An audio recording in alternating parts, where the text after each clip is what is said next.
Hey guys, coming at you with a wood carving, actually a clay carving tip this time. But first, before I get into that tip, hopefully it's super helpful, I want to give you a couple of other auxiliary tips which I've found in the last couple of weeks to be super nice. Hey, it's my wife. I like that dress. Oh wait, I thought it was a dress. I like the pants better. Yep. Yeah, you're good. Do you want to say anything else? Okay. Love you, bye. And that is to try out these XIEM carving tools. Super nice if you're interested in carving clay like you would wood.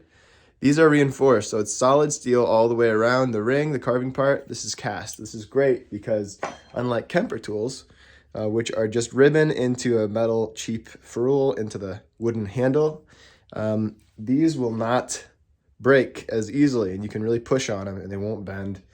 Now, a tip that you can kind of, the thing that you can do to reinforce these is epoxy them.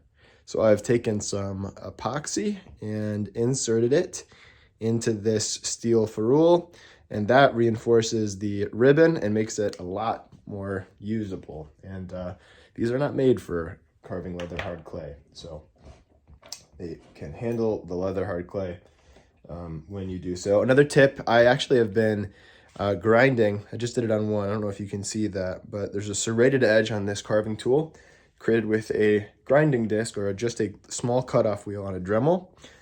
This is used for pumpkin carving, but it works really great to create neat textures on your piece like this one. Which leads me to my final tip, and that is to carve into clay once it's dried for just a day.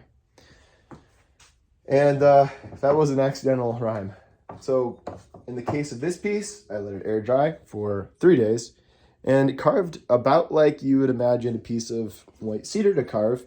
Not too hard, but also provided a lot of resistance, which is still fine, and a great thing if you're just trying to transition from wood into clay.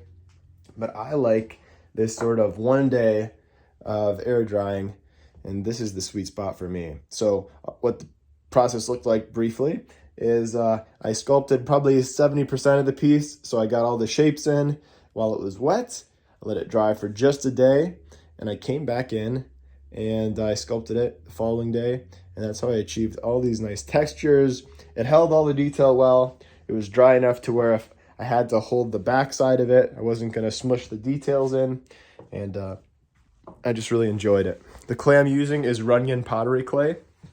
It's let's see, cone 5 to 10, 50-pound box that I'm getting machine pudged or pugged, I don't know, K1.